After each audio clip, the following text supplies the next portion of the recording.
Nagiinit na usapan, umaatikabong mga yan. Diskusyon na may resolusyon. Sa kauna-unang talakserye sa telebisyon. Face-to-face na with Miss Ami Perez. Kamusta sa lahat ng mga sausawero at sausawera? Handa na ba tayo sa talakan? Saan ba kayo? Sa puti o sa pula?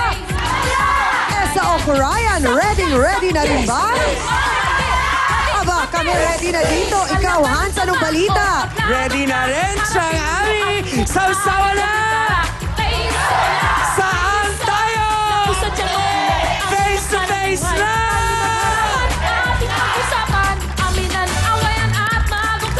Gusto mo bang makisaw-saw tara ng kaibigan? Baka yan ay solusyonan. Face to face. Sinong sisimangot? Face to face. Sinong ngingiti? Face to face. Ang mga problema? Face to face. Pag talikuran, harapin mo. Face to face. Good morning mga kapatid. Naku po, sana'y maganda ang gising nyo ngayong umaga para naman po maging mas masaya ang inyo pong pagharap sa mga dapat inyong gawin sa araw na ito. Pero teka muna, bago lahat yan, simulan po ninyo ang inyong mga gawain dyan sa inyong bahay.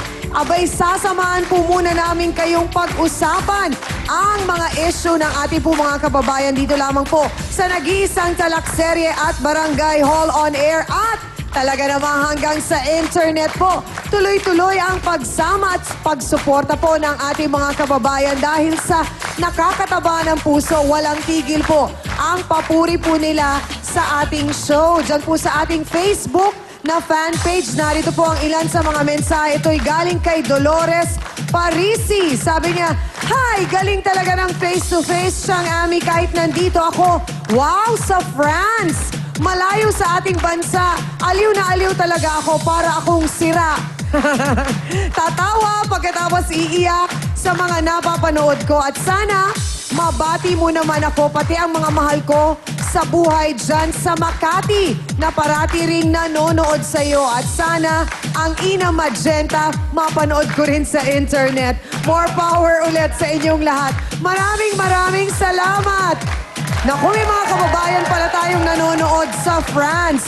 Ito naman galing kay Hope Losande. Lalo, hi Miss Emmy and Hans. Every day I watch your show and every day I learn new things. Aba, nakakatuwa naman.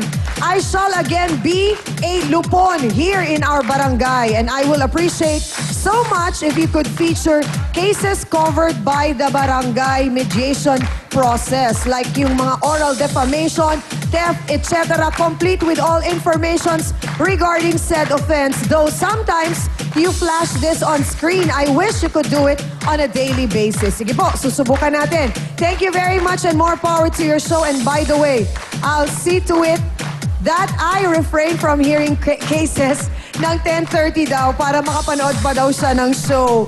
Maraming salamat!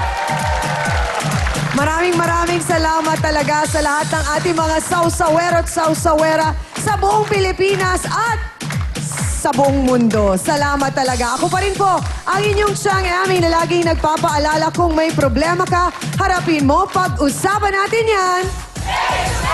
At eto na, kasama natin siyempre ang ninong ng mga sausawero at sausawera. Abay, ninang daw. Nagkamali naman ako. Eto po, si Ninang Hans Mortel. Maraming salamat, Siyang! At ako halatang-halata sa aking kasuotan, Christmas!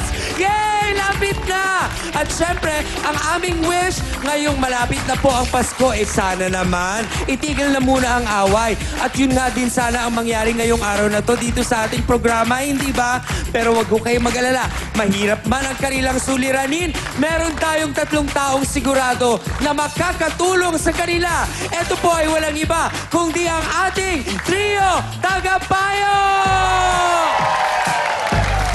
Abay, pinagsama-sama namin ang 3 sa mga pinakamahuhusay na legal expert, psychological expert, at syempre ang ating spiritual expert. Kailangan kasi syempre buong-buo ang solusyong maibibigay natin sa ating mga bisita. Unahin po natin ang Chief Public Attorney ng Public Attorney's Office of the Philippines. Napakahusay, scholar all throughout her life. Chief Public Attorney, Persida Rowena Acosta. Ang ikalawa nating tagapayo, naku, eto po, nag-aral din ng abogasya lingid sa inyong kaalaman. Pero mas minabuti niyang sundan ang kanyang bokasyon bilang Reverend Father. Wala pong iba kundi si Father Sunny Merida. Ang ikatlo naman natin, ako, eto sanay na sanay sa usapang pambata. Dahil naging guidance counselor po ito. And in fact, hinawakan niya yata ang, kung hindi ako nagkakamali, ang Division of Manila noon bilang isa sa mga chief guidance counselors nga. At ngayon, family counselor and psychologist, Dr. Camille Garcia. Oh, di ba? Saan pa ba kayo makakahanap pa ng mas eksperto pa kaysa sa tatlong yan? At ito pa ang isang eksperto. Eksperto sa pag-ilag sa mga nag-aaway. Siyang Ami Perez!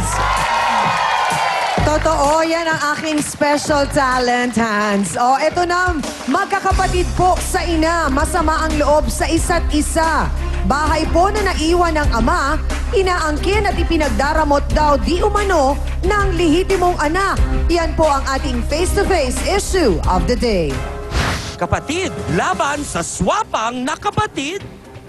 Pinakasama ng loob ko dyan sa kapatid kong yan, napakaswapang. Di nawalan ako ng tirahan. Inaanuhan ako ng nanay ko na makapagdugtong ng bahay sa kanila. Kaya lang, siya talaga ang ayaw pumayag. Siya ang perming kumukontra. Laging iniisip niya na yung kakawawain namin siya, lalo na pag nawala nanay ko. Hindi ako swapang. Ang ayoko lang patira sa bahay namin. Kasi nga, masyado siyang adik sa babae. Eh, makikita ng mga anak ko yun.